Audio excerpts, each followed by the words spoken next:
Copyright lords will get you. So here I am again. Vlog number 0014, yada yada, so on and so forth. Let's see, currently. And I'm going live for no other reason than to be live. Let me make that clear. So if you're here for any rhyme or reason, you're sorely mistaken. Do not pass go, and you're not getting that $200. The first thing that comes to mind is, let's see, about a month ago today, I'd say probably 2 full months ago, there were some personal things that had occurred that put my life into a full-on tailspin. I recognize now, right, the hashtags that I used have nothing to do with what I'm droning on about right now, but since I'm vlogging, I guess I'm doing this partially for just me, and then I want to talk about what's to come on the show, the big show. Shout out to Josh, the co-host of Stuck in the Middle. He is busy reading lines, memorizing lines. He has a huge part in another soon-to-be successful short film. A lot of you don't know that. For those of you that do watch Stuck in the Middle, and I know I started on something different, and I'm going to get back to that. For those of you that watch Stuck in the Middle and are familiar with my friend Josh, and who was cursed in the Creek Squad algorithm because people didn't like something he said, which was not a reflection of his character whatsoever, and then the cancel mob mentality went after him. I think he handled that amazingly. He is in film. He's been in film. He's been in bands, rock bands, and concerts and all that. And he's been a very loyal friend to me throughout my years. That's why I'll defend him until my dying breath. What's up, quiet leader brother? Oh, you got a notification. Well, that's refreshing, because I'm damn near convinced this channel's cursed. And that's okay with me. This place is for people like you, people that I actually have respect for. You know, I don't care what the grander thought process is of the people. I care about people, but I care more specifically about the people who I actually have come to know and respect, regardless of any of the outlying factors. Like, I believe I know you well enough to think or have the judgment of your character that you're a good person. And that's really sometimes all it takes, and that you don't go along with the tide. And that's such a rarity this day and age, or at least on the internet. So I'm going to reflect a little further back real quick. This is something I just got to get out before I talk about the future and the reasons why I'm excited. 2 months ago, I have not spoken about this on any public platform because this was embarrassing or scary. I was terrified. I almost, I have to be careful. Can't overshare. Let's just say I got some news regarding a means of which I've been living my life for 20 years, and that something specific was going to change. I just got to try to do better. What's up, Fellas? Oh, we got the crew, but everyone has bad days. And then there's those of us when things get bad, and I think you understand me on this one, absolutely 100%. Like, there's bad days, and then there's bad situations, circumstances that we feel so out of our depth, and that we have no sense of control over the situation, which is something that happened to me about 2-3 months ago. And it set me in such a negative tailspin that screw it. I mean, I changed things for the better. I quit my job.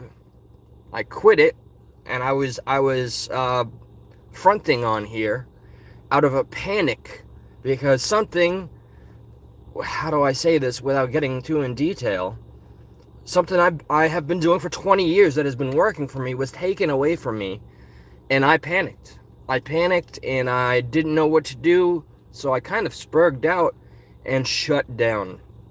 And that's one of those things where you have to be prepared in life. When it doesn't go the way you expect, always be prepared for the unexpected. If that can even be a thing. I mean, that is one of the moments in our lives that define us and how we're going to be on the other end.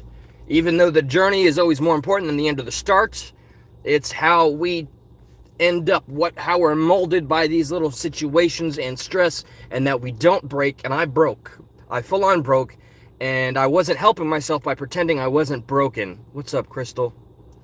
It's good to see you, sweetheart. I hope everything is well. I found myself overwhelmed very recently, and I'm the ghost. I'm the guy that people knew way back in the day that can't catch up with me long enough to get a few sentences out of me. I allow myself to get overwhelmed to a damn fault, and I had to do some damage control reflecting. I was preparing myself to completely uproot my life and change it drastically. And then after quitting the job and shutting down negatively, spiraling into a depression while maintaining the facade that everything's okay. Because I'm not going to blame, we live in a society, I'm going to blame myself. I could have opened up, but then you give ammunition to people, and then, things happen, and we have to accept. It's in the sentence.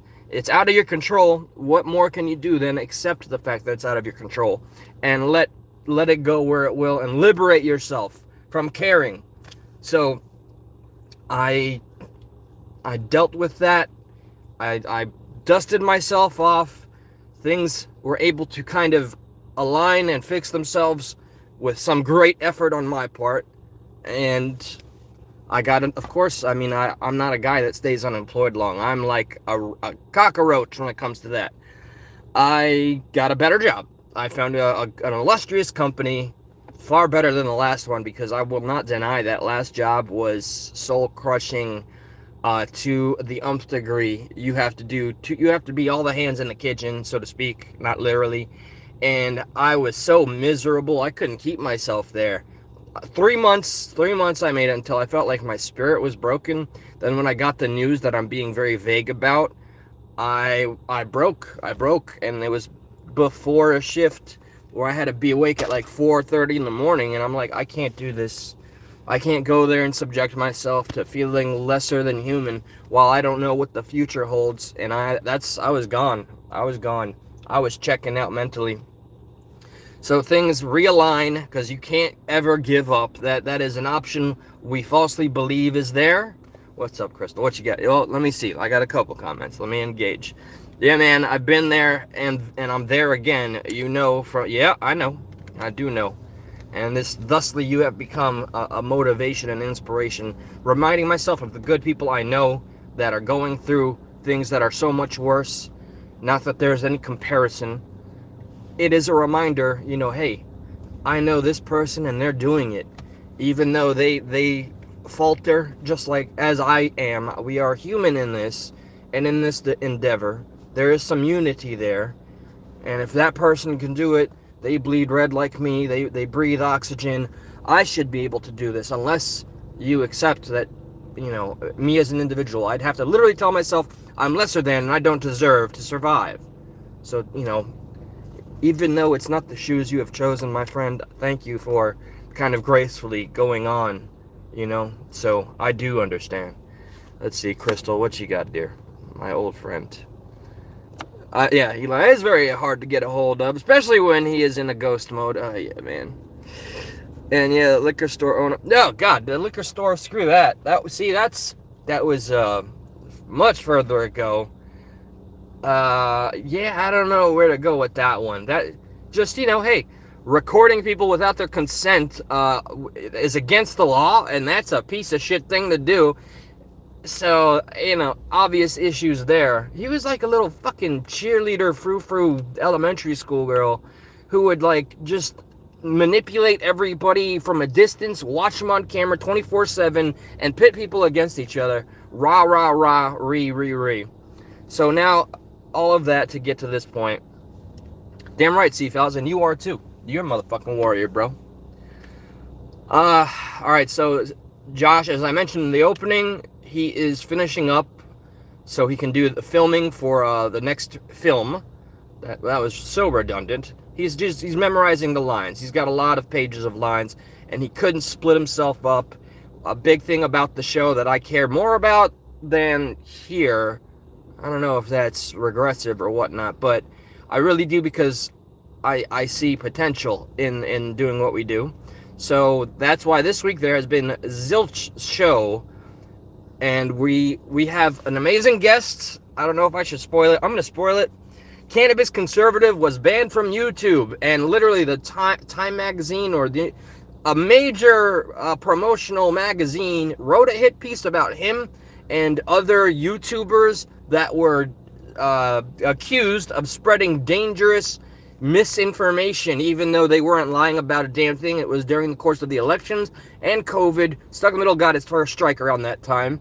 And his name is Cam Khan, Cannabis Conservative. He writes for the Gateway Pundit. I'm so proud to know him. I tell him this, Josh and he both, they're not good with taking compliments, but I want them to know how much they've accomplished. It's been so inspiring. The man has such a reach and audience and voice. He knows better than I do, so I'm looking forward to. He has agreed to guest on the Stuck in the Middle platform, and to me, he's like a mentor. He knew me when I was like an Antifa supporter and liberal, right? So we'd clash, but we got along, and that was the embodiment of civility. That was the example for Stuck in the Middle. And then, as the years went on, my mind changed on many things. So we are going to have him as a guest. Josh and I are thinking we should maybe just do the regular show, just us, and do proper promotions instead of me just running off at the mouth here. And then boom, we do the thing. Aside from that, what else? There's a couple things in store. I'm going to share this on my Facebook or Boomer Book. Nick and Claire, you two are ignorant cowards that have done everything in the playbook of being a little pussy hurt liberal. Claire literally called me a fascist. You called me a fascist. You're using the same rhetoric that gets people hurt, and you only do that. Like today, you gave me flowers. I used to see you and you used to talk some sense, but now you're a fascist. You're a moron. It's only because I used to agree with you that you weren't spurging out, and now that I have changed my tune, you give me no respect as a fellow human being. So I invite you, again, as publicly as possible, before I go live on Boomer Book, and call you out and tag your ass, because it's cowardly ass shit. You and Nick both sit behind a screen and type all this big talk, and you ignore that I'm literally offering you a platform to have a civil conversation. But you are reflective of the very crowd you purport to defend and be an example of. You're cowards. Claire, Nick, you carry that energy when you have the gifs or the gifs, the fucking peanut butter and the memes and whatever you want to type. But you got no balls, just digital balls, when it comes to saying what you want to spew. And what you're saying is literally, you don't think like me, you're a fascist. Well, cowards, let's have a civil conversation. Nick and Claire both went for the ad hominems, and I just started calling them pompous, ignorant, arrogant little Riris, pretty much. So yeah, you're invited, and it's a diverse audience. There's people that'll glaze you because you're being an echo chamber, or you're giving the confirmation bias. So join us, Stuck in the Middle, on YouTube here. We've been around for years, and it's not because we say things that any one side wants to hear, no matter what you want to think. It's because we are a platform that invites everybody, all sides, to say their piece, or to spew their vitriol, whatever it may be. So I think I've covered just about everything. God bless all of you in there, by the way. Those of you I recognize. I'm going to come back. I have a lot of driving to do, by God. I need a new car. I think it's time, even though I got low mileage here. What am I dealing with? 85,000 miles. 85,700 miles on this ride. I don't know, man, but I got the new, better job. That's just a sign of our human resiliency. You can prove to yourself that you can scrape yourself up every time. You can always, it is a cheesy-ass line, you can always start again. There is no set script. There is no one written path. You're going to take many detours. Recognize, liberate yourself with the freedom that you have at your disposal, and take every and any path you can and possibly need to get to the goal that you want to be at.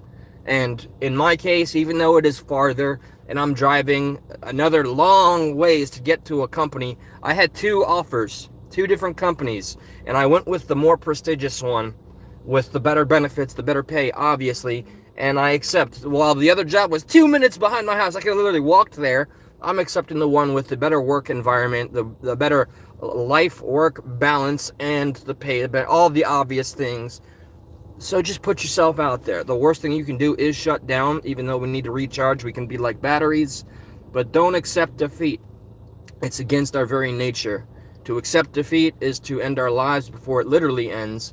And what fun is that? You may as well be in the ground. Keep up the fight. Fight the good fight. You are worth it. We are worth it. And I refuse to give up hope in humanity. That's why I will try to embody the civil discourse at every turn and opportunity I can, because I don't want to look at my fellow humans and countrymen and women as less than, because I'm not an ignorant, pompous, hateful, person that spews anything because I'm trying to get a gotcha. I just literally want to have an understanding and say, we agree to disagree, which is something I offered Claire. She said, can we agree to disagree? No, you're a fascist. Okay, well, let me just go ahead and head that way, hit the dusty trail. No. I'm offering the platform. So that's it. I'm gonna go. I have to do stuff and things and drive and work and bleed and sweat. Appreciate y'all. Crystal, quiet leader man. Shep, bro, what's good? Driving the ferry carriage. I don't know what to do with that, Shep. Driving the ferry carriage. Like for what? Cinderella? Like pumpkins? Stuff like that? Are you saying I'm like a Disney character, bro? In that case, you're not invited to the next Disney film. I don't know where I'm going with this humor here, but I wouldn't want to go to... You know what? I'm not going to go down to the next Disney film. You are, and then we can cancel Shep, because you're part of that whole bullshit. Woke... all the Disney projects that are just crashing and failing. It's hilarious. Okay, totally new tirade here. No time for it. I have to go and continue the day, as do all of you. And hey, recognize you're the one in control and make it your bitch.